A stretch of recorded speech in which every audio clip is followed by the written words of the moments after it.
today's session. We start with a talk by Anima Anandkumar from UC Irvine, who's going to talk to us about the Tensor spectral approach to learning mixed membership community models.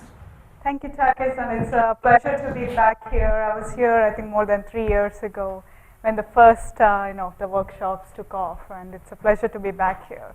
So today I'll be talking about some work we've done over the past year. It started as collaboration with, at Microsoft Research in Boston when I was visiting there, and now some of my students have also been involved in implementing some of the methods we came up with on some real data sets, and it's been a very exciting project with me. So we are aware of the notion of communities, have being in networks in various domains, right? It's a natural thing for, like upright probabilists like us to think about how we can model, graphs as, through generative models or having a random distribution, and how you can think of some hidden attributes on the nodes, which you can think of as communities that lead to the edge formation. So for instance, in social network, it's natural to think that people interact because they have some social ties or shared common interests and beliefs, and for instance, people collaborate because they have in similar research areas and so on. So we can think of modeling social networks as being generated because they're communities of people, right? And it's natural even to think of like biological networks in a similar notion that now the nodes could be like, for instance, genes, and these genes are regulated by some common groups of regulators. So these relationships between, say, even the DNA sequences of the genes, or thinking about which regulators regulate them, are again relationships between the genes. And similarly, you can think about even neurons in the brain, like how they kind of synapse together depending on like some common functionalities they share. And you can also think of like recommendation systems in this manner. So typically, for instance, if you think of ELP reviews, and I'll show later on a data set from ELP that we tried our methods on, where they are on one side of the graph are the users, the other side are the businesses, and both have some attributes, right? For instance, like people interested in hobby shops are going to go and review the hobby shops. So it's like who reviews which businesses is determined by some interests of people as well as the attributes of the businesses. So again, we can think of these as communities on both ends of the bipartite graph. And the question is, if we just observe the network, how do we learn these underlying communities? So typically in all these instances, the only thing we observe are the graph. We can observe these interactions, but we want to infer these communities that are hidden. So this is an unsupervised approach to learning, and this is our goal. So, and before we get there, we want to think of a generative model, right, that led to these networks, and then use that framework to ask when I can, recover the parameters if this were, if I had samples from this model, right? So that's a natural approach. And then the question is, what are some realistic models to think of community formation? So the basic intuition that, that will guide me today, and that has been kind of the most commonly used assumption, is that the network is there because of the communities, right? Like the dependence between the edges is due to the presence of nodes in various communities. So that is the main assumption of a notion of conditional independence. So the most like a basic random graph model is the Adosh-Reddy model, where all the edges are independent.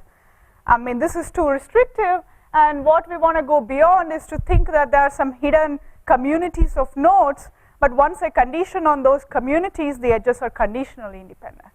So that's the assumption that will run throughout the talk and will be quite crucial to some of the guarantees we'll provide. And the most classical of these models, perhaps the simplest of these models, is the stochastic block model, right? And the platted-clique is a special case of this for those who are aware of those line of literature. So the main assumption here is, as I said, the edges are conditionally independent once I give you what the node memberships are, right, of all the nodes in the network, and also that nodes just belong to one community. And you can also assume that you can think of these node memberships as being independently drawn. And you can pictorially kind of visualize it in this form, although this is not the only way, right? So you can think of like clusters of nodes. Typically there's like stronger connections or ties within the same community or cluster, and weaker connections across different clusters, right? So this is the basic stochastic block model, and there have been various approaches to learning them, spectral clustering, some convex optimization approaches, and so on. And so this is a nice model. We can ask like what are the fundamental limits on when we can learn this model. For instance, how large can a community be before it can be detected, right? So if the community is extremely small and you're looking at just one single short network, it isn't likely that you will detect the community, right? So this is the planted clique, like a lower bound saying that you cannot detect communities beyond below a certain threshold. And the other fundamental limits come up in terms of the strength of these connectivities, right? So if there is no difference in connectivity across different communities and within the same community, again, we can't expect to detect these different communities. So we need some sort of a separation between how nodes connect within a community and across different communities. So these are, and we'll see like precise scaling results on how exactly these quantities should scale for us to obtain guaranteed recovery, but these are some basic intuitions. So this is the classic stochastic block model, but we'd like to go beyond this. So the main limitation of this model, according to me, is that a node can belong to just a single community. And in the examples that I showed you in the previous slide, that is rarely the case, right? I mean, like for instance, I have various research interests, machine learning, applied probability, and so on, right? So people can belong to multiple communities. Genes can be regulated by different groups of regulators, and so on. So the various attributes that the node can have, and it need not be limited to being in non-overlapping communities. So we'd like to ask what are some reasonable generative models for modeling mixed memberships, and once I have this model, can I ask what methods lead to guaranteed recovery, right? And like can I do it efficiently in terms of limited computation and sample requirements? So that's the basic goal of this talk. So this is the basic notion that I want to think about for mixed membership, that every node now has a set of attributes, right? So it's like memberships across various different community. For instance, say interests in computers, sports, shopping, and so on, right? So every node has these set of attributes, and you can think of these as like fractional memberships. So it's like I normalize the overall membership of a node, and I want to think of like, a person spends like 50% of the time on computers and maybe 50% on sports, and so on, right? So these are hidden attributes of every node, right? And we want to ask once, okay, I assign these attributes to the nodes, that is in the model, I generate these attributes, how can I think of edge formation? So again, I'm going to go by the intuition that I stressed in the previous slide, that the connections occur because of these attributes, right? So if a condition on all these communities of nodes, again the edges are conditionally independent. So I still want to retain this notion that the connectivity is because of the communities of the nodes. But I want to also say that now that nodes are in multiple communities, they connect on average of all of them.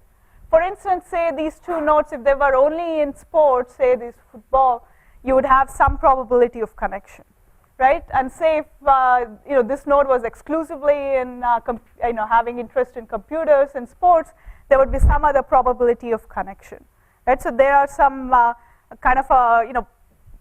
connectivity probabilities if the nodes were in pure communities. And now that they are in mixed communities, I want to think of it as averaged over all such memberships. And the weights for the average is exactly like what is the fractional amount of time I spend in these various communities. So that's what I mean by a linear model, that even though the nodes are now in multiple communities, the probability of an edge between two nodes is the average of their memberships across different communities, right? So this is the basic model, which is the mixed membership model. So again, feel free to interrupt me at any point if something's not clear. So this is the basic model, but we are not completely done yet, right? So the main question now is how do I want to think about having a prior on how these community memberships are generated, right? So if I allowed for arbitrary set of community memberships, then you cannot expect the model to be identifiable in general, right? Because you can think of even calling something a different community and just kind of exchanging parameters. There are too many free variables. So I want to again think of a generative model that seems reasonable for how communities are generated. And so this is the popular Dirichlet model in machine learning community. This has been popular for modeling document category, like how topics occur in documents, how communities are formed in networks and so on. So this model has been proposed earlier, in 2008, and but there was no guaranteed learning method, and we want to employ this model. And the main idea here is that the community memberships are drawn from some prior distribution, which is the Dirichlet distribution. So as I said, I want to think of this community membership as a normalized vector, right? So because I want to interpret it as fractional time the node spends in various communities. And we want to say that the generating such a vector, it's a point in the simplex, right? So if I had like 3 communities, I would draw the community membership as a point on the simplex here, and the Dirichlet distribution, has a mass on this probability distribution on the simplex. So think of it as in the extreme case, I have just probability mass only on the vertices, right? This is the pure community model. So here each vertex denotes being just in that community. So this was my earlier stochastic block model where I only limited to being on these vertices of the simplex. And now as I change this parameter alpha here, which is the concentration parameter of the Dirichlet distribution, I have more probability mass flowing towards the center of the simplex. So think of it as this concentration increases, there is more mass flowing towards the center of the simplex, and at the extreme it's a degenerate point in the center of the simplex. So the intuition is that this parameter alpha here controls how the probability mass is spread on the simplex, right? So when this concentration is small, there's more probability of being near the vertices. So what does this mean? The memberships are sparse in this regime, right? So a node is only present in a few communities compared to the overall number of possible communities. And this seems like a reasonable assumption in most settings. For instance, although people can have multiple research areas, there's still a few of them compared to all possible research areas and so on. So we want, and this model here gives a flexible way to control the sparsity level, right? So I can think of for different levels of choosing this concentration parameter, I can generate community memberships of different sparsity levels. And so that's one of the reasons to think of this Dirichlet distribution. Yeah. So actually, everyone with probability 1 is a member of all the communities. I mean, just so it's there is some weight. So we want to think of if the weight is extremely small in a community. You play with alpha then. So with alphas, you play with alphas in order to. Right. Right. So if I want to think of the regime. I mean, we'll see that our method is very efficient when this alpha is small, and that is and that's what we've seen in practice as well. That alpha being 0 is the pure community model that's highly restrictive.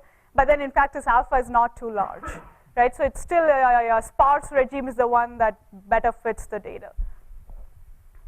Yeah. So supposing supposing most of us have only 2 interests, then the mass should only be on the edges. Yeah, that's How right. would you model that? Yeah, so so in this case, this is more of saying most of the mass is say when you can choose a small enough alpha so that with high probability you get mostly mass on the edges. There'll be a little bit residual mass, even at in the interior, but it's negligible. And this is what we want to think of overall, even when I say recovering the communities, right? I cannot expect to recover the communities with infinite precision when I have sample data. So I want to ask, can I recover communities that are significant? So for every node, can I certify that these are like the top whatever number of memberships of this node? And also certify that for sure the membership of this node in these communities is extremely small. So that's kind of the threshold model we would like to estimate in the end. We can hope to estimate. Is it possible to choose alpha so that it concentrates on the edges but not at the vertices, for example? Yeah, so when alpha goes to 0 is when it's exactly only on the vertices. When alpha is small enough, it can be mostly along the edges. Yeah, so you can choose, again, these are probabilistic, right? You can say like with probability so much, I can guarantee that the at most 2 sparsity level is 2 for every node, and I can control this probability level. Okay, so this is the model. The main parameter to remember is this concentration parameter. So all our, I'll now show how our recovery guarantees will depend on this extent of overlap. So intuitively, the main, even the, let's see, there was the earlier picture right here that showed that here this was like having no overlap between the communities. So think of now I'm allowing for more and more overlap between these communities. It should become harder to learn the model. So I want to now ask, depending on the concentration parameter of the Dirichlet distribution, how does my recovery guarantees get worse? Right? So I don't want it to degrade too badly. I don't want it to be, for instance, exponential in the concentration parameter. That would be bad. So this is another thing to keep in mind. Yeah. Does the Dirichlet model force you? So if two communities are very popular, are you more likely to belong to both? So yeah, that's an important point that the Dirichlet does not cover. So if you saw the main, the form of the Dirichlet distribution, it's a product form. Right? So it's essentially these communities are independent, but I'm normalizing them. And so that's the only constraint that kind of ties them together. And, and recently we've been looking at other non-parametric settings for this community membership generation. So some other more deterministic conditions on how the community membership should look like, and that requires different approaches. But yeah, this is limited. So I would say the two limiting facts of this model is one that it cannot model arbitrarily correlated community memberships, and the other is the linearity model for edge generation. For instance, it cannot model like enemy relationships, right? Suppose like two nodes have some amount of membership in, say, a pair of communities that are like enemies, like that will exclude the connection. I cannot incorporate that because that's a nonlinear model. So these are like, I would say, like two limitations, but in many settings, this is not completely killing it, so it's okay. Yeah, so the main thing to think about is that this the level of sparsity is like order this concentration parameter. And we'd like to see how our performance depends on the concentration parameter. What do you mean with the level of sparsity? Like how many like significant memberships a node can have. So think of like you want the weight to be sufficiently large only in those communities compared to the rest. Okay, so as I said, this model has a number of nice properties. The one nice property that I like is that its special case is a stochastic block model. And there have been already methods that have guarantees for the stochastic block model. So any approach that we take that generalizes it would ideally, we would like to achieve those best known guarantees.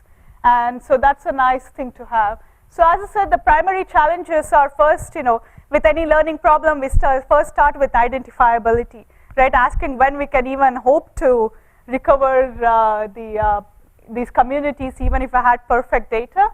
That is, if I actually gave you the parameters of the model. And in practice, if I had samples, what's the sample complexity, and can I do it with limited computation, right? So our contribution, so this appeared in COLT this year, the Conference on Learning Theory, that we were able to provide the first guaranteed method for learning probabilistic overlapping community models.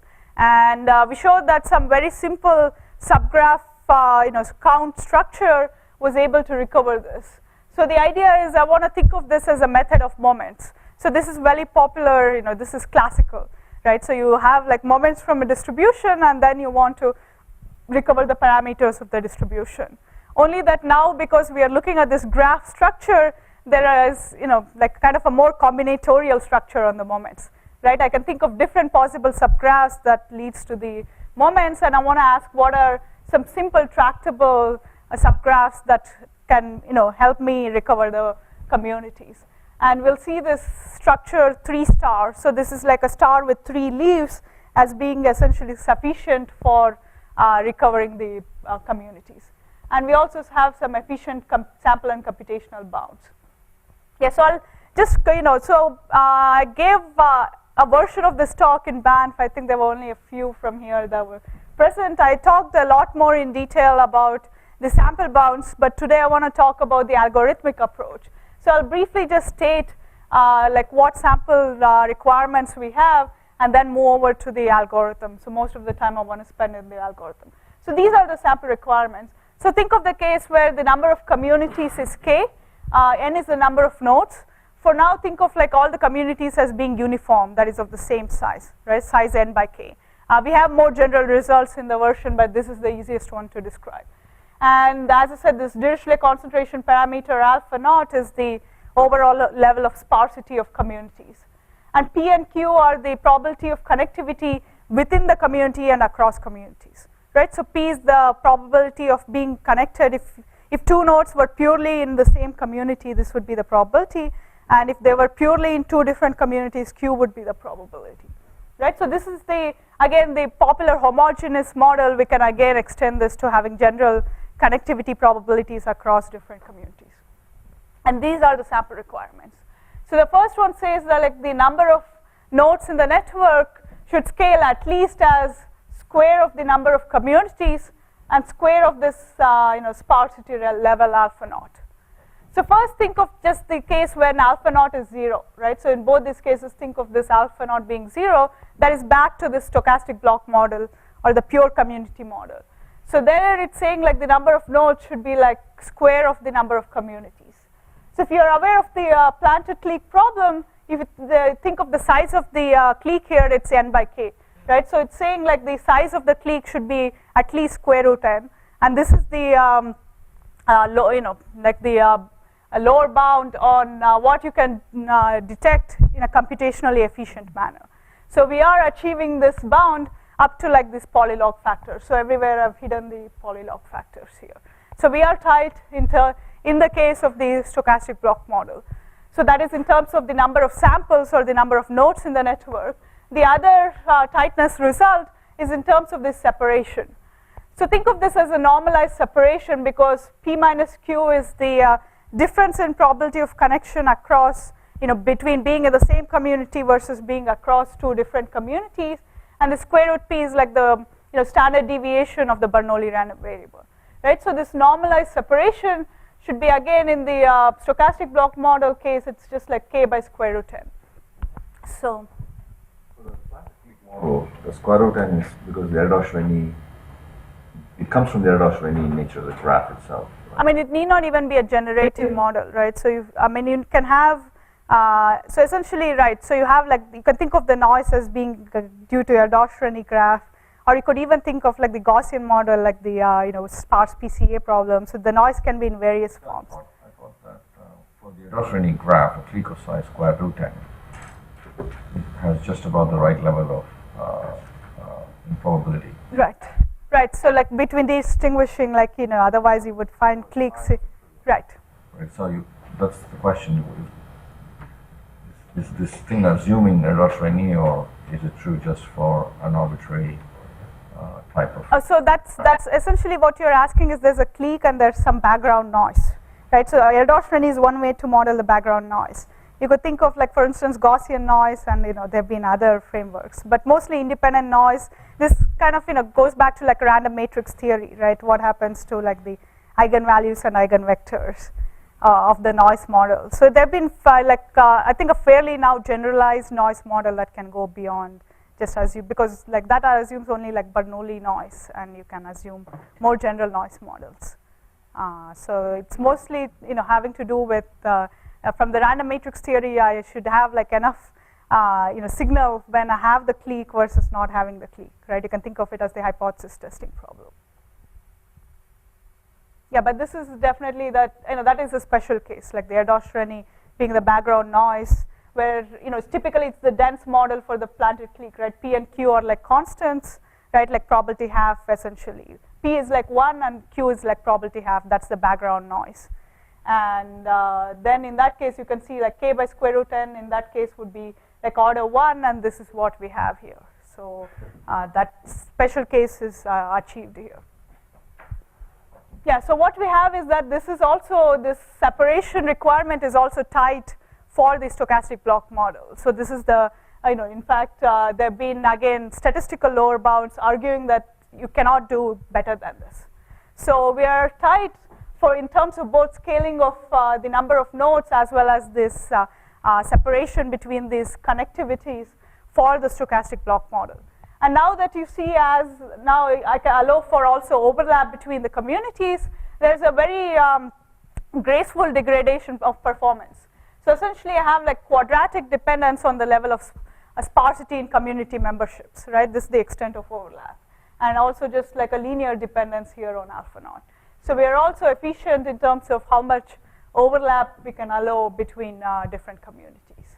And so yeah, that's the main punchline here, that we are able to provide a method that achieves tight results for the special case of the stochastic block model, and is also efficient for mixed memberships, especially when the extent of overlap is small enough.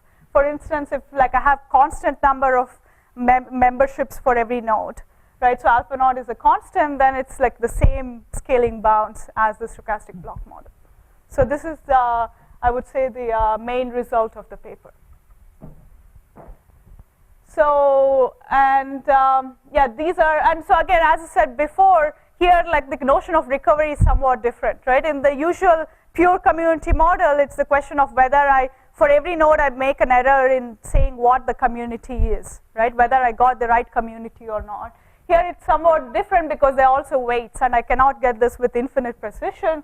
So I have some recovery bounds in terms of L1, and also like recovering the actual parameters of connectivity. So if they're more general than the homogeneous model that I said with PQ parameters, I can also recover this.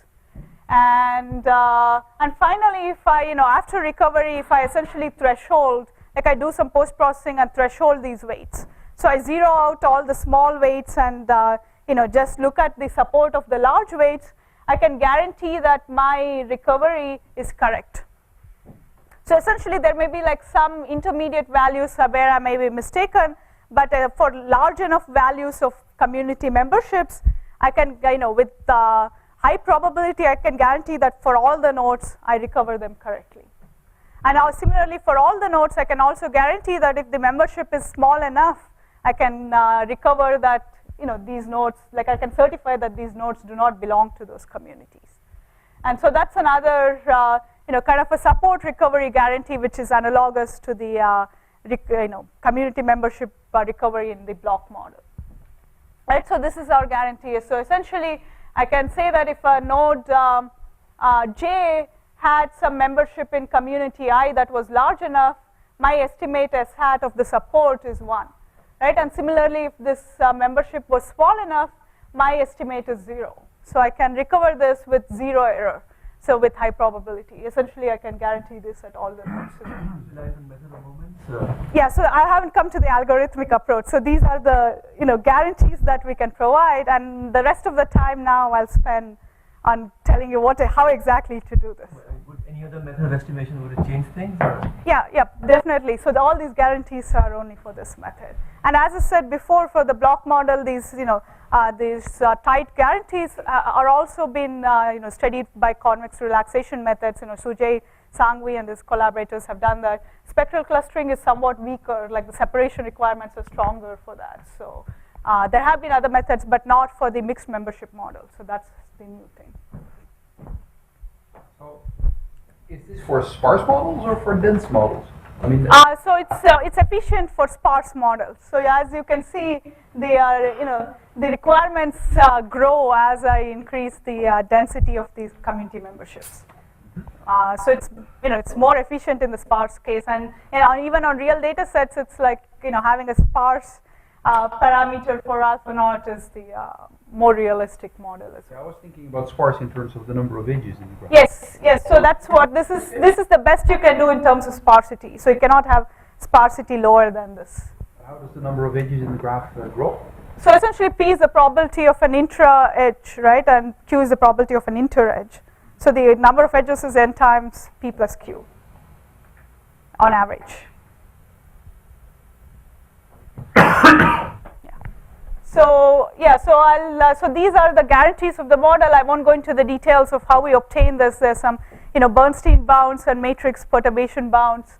To get to this, once we have the algorithm figured out. So I'll mostly now talk about the algorithm.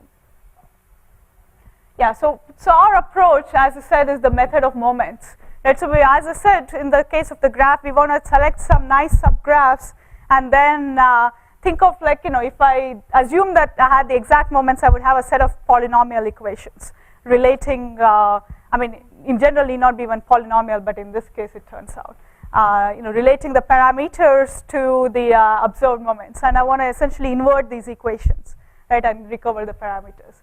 So you can think of first as exact moments, and now that I have sample moments, there's some perturbation, and then I want to analyze how robust is my approach to having empirical moments. So in general, these approaches are non-convex. So primarily I want to think of it as a spectral approach because I can convert this, solving these set of equations for moments as spectral form. So essentially think of it as solving some eigensystem, only that in this case it will be a tensor eigensystem rather than the more popular matrix eigensystem that's out there.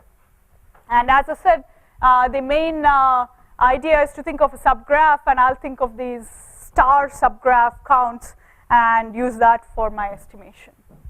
And this spectral approach is then using a notion of a tensor power method, which is analogous to the matrix power method, to recover the eigenvectors of the observed tensor.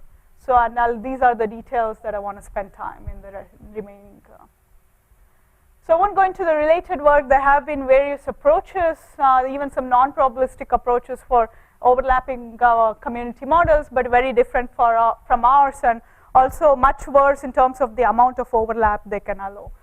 In fact, like exponentially growing in the amount of overlap in some cases. So I won't go into those details. So the main idea is now that I have observed the graph, this is also very popular heuristic in especially in sociological analysis, to think of just like counting different subgraphs, right? Like how many triangles are there in the graph, how many fork-leaks are there in the graph. I can count all these objects and then use that to estimate the parameters of the model. So I'm going to select only one particular subgraph, which is this 3 star. So this is the star with just 3 leaves, and then I'm going to count this in the network and use this for learning. Right, so I'll just make a little bit more partitioning here. This just allows me to use all the conditional independence relationships that I mentioned. That once a condition on the communities, the edges are conditionally independent, and having this partition is more convenient to manipulate this. So think of I have like 4 sets here, disjoint sets X, A, B, C, and I want to count the number of 3 stars that any triplet in this sets A, B, and C have. So this tensor here, so tensor, by the way, is I'm going to look at a 3-dimensional tensor. So it's a 3-dimensional array, and this is one element of the tensor. So think of like every triplet consisting of a node in A, in B, and C. Right? So that is this quantity here, and that is precisely the number of stars that these 3 nodes are part of.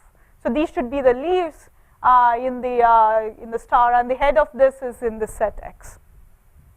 So essentially what I'm doing is counting all the 3 stars for and doing it for every triplet of nodes, right? The leaves are the triplet here, but I want to just do it over across a partition and across disjoint sets, just to keep the form simpler.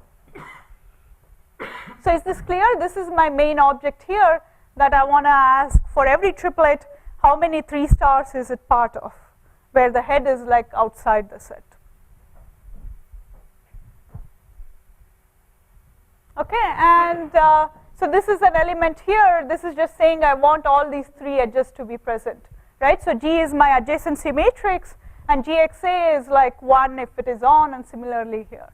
So I want all these 3 edges to be present, right? And I want to sum over all these nodes X here, and this is my count. And in the tensor form, I can write it essentially as like the outer product of the neighborhood vectors of this node X to each of these sets A, B, and C, right? So that is this form here. So this is my tensor, and all my operations will be only on this tensor, right? Roughly, I mean, there's also the adjacency, like the set of edges I'll take for each across this cut. Okay, so this is my main object. I'll essentially I want to think of like what is the information present in this object, and how I can, if I had like exact moments, so I thought of it as the expectation of this tensor. How does it look, and does it have the relevant parameters? And so I won't go into the details, but I'll just mainly show only for the stochastic block model the form of the moments, and then argue that even for mixed membership we can have further manipulations of the same form. So the main idea is think of like an edge going from a node here X to like little a here. So so the probability of that is essentially this linear form, right? So I said like the probability of an edge is the average over the memberships across different communities. So for instance, so where for every node here under the block model, I can assign a basis vector corresponding to which community the node is. So if node U is in community I, I'm going to assign it this vector EI. So for 2 nodes, if I assign communities I and J, and say that probability of connection is some parameter Pij, I can write it as this bilinear form. And now for the entire set of edges going from say this node X to this whole set A here, this is a neighborhood vector of like node X here, I can write it again in the same form, because all these edges are conditionally independent, right? So if once I condition on all the community memberships here, they're just conditionally independent, and I can write it in this form. So if I just manipulate it, just take the transpose, this is a linear model, right? So it says like essentially the conditional expectation of for every node X here to have a neighborhood vector to some set A here is some linear transformation of that community vector here. So I take pi x, and then I do a linear transformation, and that is my expected neighborhood vector to this set A. So think of it as like I have a linear map going from this set X to this set A, right? So that's why I call this a linear model. And so what happens to now these 3-star structures? So if I had like set of 3 edges, I have again conditional independence relationships, and now I can think of it as 3 different views or 3 different linear transformations of each of these community vectors in the set X. And that's why I get this multilinear model here, which essentially think of this was my linear transformation to each of the sets, and now I have a tensor decomposition form of those maps, right? These matrices FA, FB, and FC. So if you're, for those who are aware of these tensor forms, this is like the CP decomposition or the Kandikov-Parafact decomposition. So think of it as like now this number of terms here is exactly the number of communities here, and each term is a rank 1 tensor. And the question is, how can I recover this efficiently? Since I have just 5 more minutes, I want to talk about the algorithmic approach. So so the main thing from here that we have extracted is that from conditional independence relationships, I can write out the expected moments in a very nice form. So ultimately, the punchline is that this the expected 3-star tensor is a low rank tensor, because the rank of this tensor is just the number of communities, and typically I have a lot more observations, right? Because this is like order n cube observation, because each set here is of size order n, where n is the number of nodes, and I have a lot more observations here, and it's kind of a low dimensional object in a high dimensional space. And so if I can recover this efficiently, right, I can hope to recover this in a robust way as well, and that's why our method is efficient. So that's the main idea here, that I have a multilinear model for edge generation, and I can use this 3-star tensor to recover my parameters efficiently. So this is the geometric picture. I don't want to go into details. You can do the same with the mixed membership model as well. So I'll just give the main kind of intuition behind the method. So as I said here, you can think of this is my 3-dimensional tensor, which counts the number of 3 stars, and I can rate it as sum of k terms, right? So each term here is a rank 1 tensor, right? So this is the definition of a rank 1 tensor. It's essentially the extension of the matrix rank 1 matrix, right? So it's just like now 3 vectors rather than 2. And now I have, say, k terms, and as I said, this is a low rank tensor, and now how do I do the recovery, right? So these are the main questions. Essentially, I can pose all my learning questions as recovering a low rank tensor. And how do I do this in a robust way? Can I scale this in practice? Like, can I run this in a parallel manner, right? How do I implement this, and what is the sample complexity I can achieve? How large can k be compared to n? Like, all these questions are all framed in terms of this tensor decomposition problem. And and this is done even in terms of matrices. So if you're aware of all the random projection results, the main idea is if I have a large matrix but it is low rank, I can first project it down to a lower dimensional space, right? Even a random projection, and then manipulate the matrix there, right? Think of like doing SVD on this lower dimensional space, and this is still efficient. Like, this can recover the parameters correctly. And this is the same notion we employ even in the tensor case. So this tensor that is obtained from data is like order n cube, right? So this is huge, but it has very few number of free parameters if the rank, like the number of communities k is small enough. So I want to think of not operating directly on this large tensor, and anyway you don't want to do this, right? So because you never want to form like an n cube object, so we want to do this implicitly, but also never in this like a higher dimensional space. Because it has a lower dimensional object, I want to project it down to a lower dimensional tensor. So think of it as like, first I'll get a tensor that is much smaller, in fact size k cube here, and then I'm going to attempt to decompose this tensor. And then I can transform it back to the ambient dimensional space and recover my parameters. Yeah, so that is the main idea here, that the dimensionality reduction is what saves us, both in terms of efficient computation as well as robustness to noise, because I can do all those operations in the lower dimensional space. So I won't go into the details of how exactly this dimensionality reduction is done.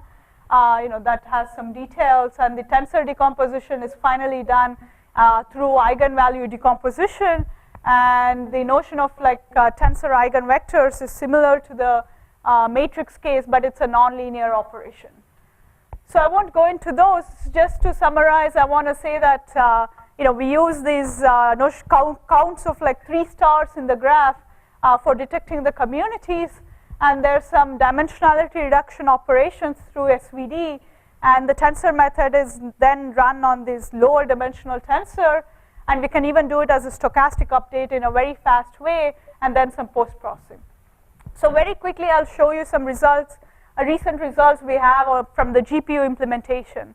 So because this method is linear algebraic, it mainly has like SVD operations and these tensor operations, which are again like essentially inner product operations. We can do this on GPUs in a much more efficient way. So this can be massively parallelized, and we get huge gains compared to like pre-existing methods, as well as thinking of running these methods just on CPU. And so this is just saying that the only kind of bottleneck is that the GPU memory can be much lower than the CPU memory, so you need to be even more careful in terms of how you kind of do the implementation. But these are the results. So we had like 3 real data sets. One is the Facebook network. So the users and the friendship ties that you can observe. And we also had ground truth. In all these 3, we had the ground truth that we didn't give to the algorithm. So the algorithm didn't know the ground truth, but for our validation, we could compare how well these communities were recovered. So this is Facebook with about 20,000 nodes, and the ELP data set has like about 40,000 nodes. So ELP data set is different because they're user nodes and then business nodes, right? So there are 2 different kinds of nodes. It's a bipartite graph. And the DBLP is the co-authorship network. So, this is just kind of parsing the DBLP data and saying like what were the publication venues that people published in. And these publication venues are not known to the algorithm, but we want to see how well they're recovered just by looking at who co-authored with whom. Right, and we are able to get very reasonable these errors. So the error is like kind of the percentage error of predicting a node being in a certain community. So we have like only a few percentage errors, on all these data sets, and we are able to match many of the all the communities. So this recovery is like kind of asking, which were the communities I recovered, right? Presumably in the real data set, if I had extremely small communities, I can't hope to recover them. So, and after pre-processing, if we had like all reasonably sized communities, they're all recovered here in these data sets with very high ratio. And the other competing method was this variational approach. This is essentially variational relaxation of likelihood method, and that had like, you can check like essentially the order of running time, right? There is just like no comparison. This is like all in terms of seconds. And it can't do like ELP data set because it needs like a homophilic assumption that there needs to be more edges within the same community than across. So it can't be easily kind of done for this ELP data set, so we don't have results there. And for DBLP, it's still running after 100 hours, so we still don't have the actual running time. Yeah, so this is the main idea here, that we've been able to come up with a reasonable generative model of how nodes belong to multiple communities and how they connect with one another. And we used a tensor-based approach for recovering these communities by manipulating mainly these star subgraph counts. And we see that it has very good efficiency for running on real data sets. Thank you.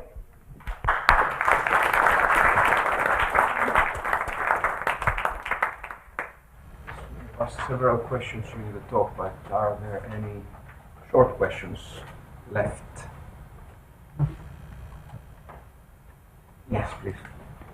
So would you say that like kind of qualitatively the bounds you got at the beginning of the talk and the approach are kind of similar to the moment approaches taken to the PLSA type questions, or is there kind of like the bounds, would you say, like the community model is there's kind of some like a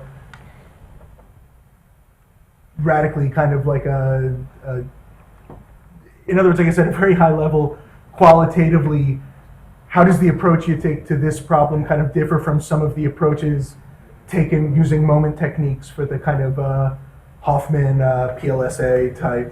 So what is the Hoffman model? Well, this probabilistic latency. Oh, you mean like these kind of and the topic models? Okay, the document model. Okay, like the LSI. Okay, P is the probabilistic. It's probabilistic is too natural. I don't even think of it. Okay, sure. Yeah, so this is very related. So we had an earlier work. So the semantic model is kind of the document by term matrix, right? But here we have like kind of essentially these co-occurrence matrix. So if so it's like I don't want to think of like kind of every document by itself. So this can even allow for short documents, so you average over documents. Right. And then we had an earlier paper in NIPS before this. It's a much simpler model to first think of the document setting, because you don't have all these kind of strange dependencies, because like in the edge model, it's a two-way model, right? Like the like randomness on both sides. So it's an easier model to think of. Yeah, precisely. Like that was our, in fact, motivation to start with this 3-star structure, because we had a third-order moment in the document case. So that's like the co-occurrence of 3 words together. And from that we could recover. And then, yeah, it took a lot more work to do this in this setting. Yeah, that's a good point, but I didn't want to bring it up because there were a lot of, points here in the talk. So, yeah, but that's a very good point. Okay, well, thank you very much. Yeah.